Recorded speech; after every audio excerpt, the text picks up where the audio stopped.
This was my first and only experience with a Ouija board. It was the week after Christmas, 1969, and I just returned to Boys Village, a juvenile institution in Ohio. After Christmas vacation at home, I just turned 14 2 days before Christmas and enjoyed spending time with my mother and brothers. At the time, Boys Village had 60 boys in residence, divided up between 5 cottages.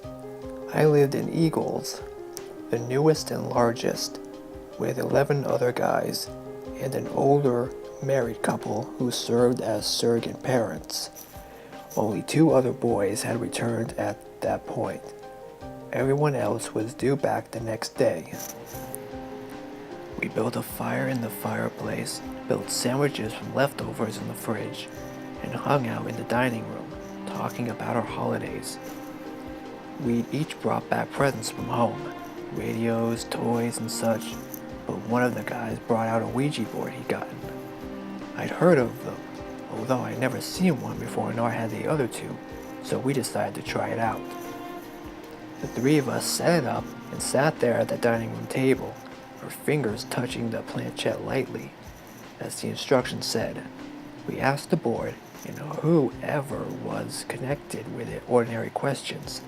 Will I pass the English exam, that sort of thing, and got simple answers. The planchette moved, but other than to affirm to myself that I wasn't moving it, I really didn't give it much thought until it was just interesting.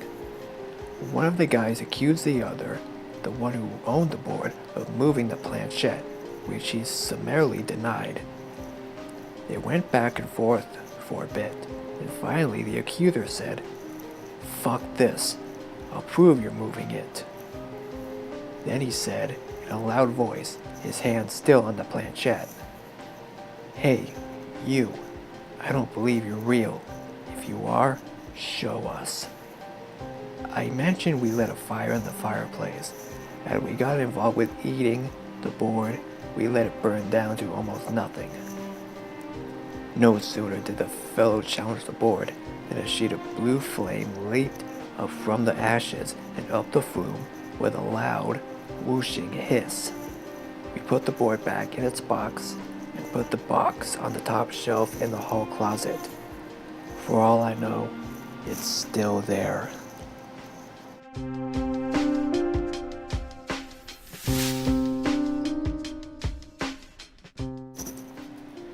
My boyfriend and I have been continuing to play with our board often. We recently moved into a new home and have been there for about a month. We regularly speak with a spirit named Tom. He said he lived in the house because it makes him happy, and he died of a heart attack in 1983. We did some asking around and some research, and learned that Tom did in fact live in our house with his wife and daughter in the 70s.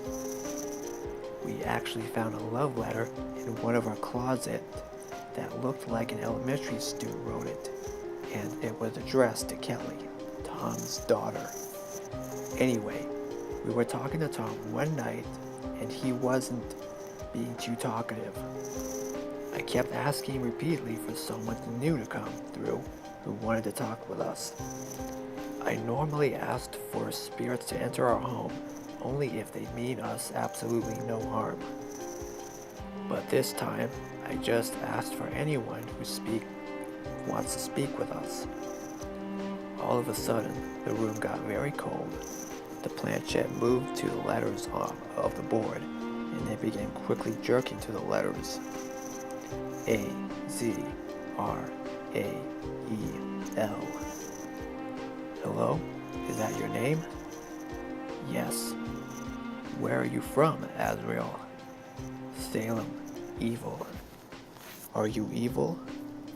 Yes. Do you have the ability to show yourself to us? Yes. Where are you right now? At the front door. Open it. You're at the front door? No, next to Jason, the other person playing. How did you die? fire. You were in a fire? Burned. Alive. Witch. You're a witch? Evil. Can you harm us? Yes, I will. If you mean us harm, you are not welcome in our home. Goodbye. Planchette jerks really quickly and firmly to goodbye. At that exact second, we heard a loud boom from upstairs.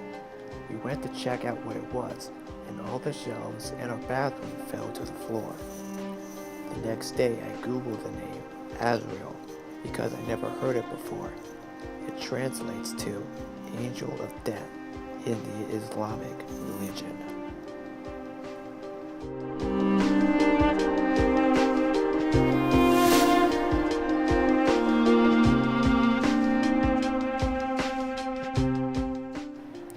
My family bought a middle-class home in Arvada, Colorado in the mid-1970s.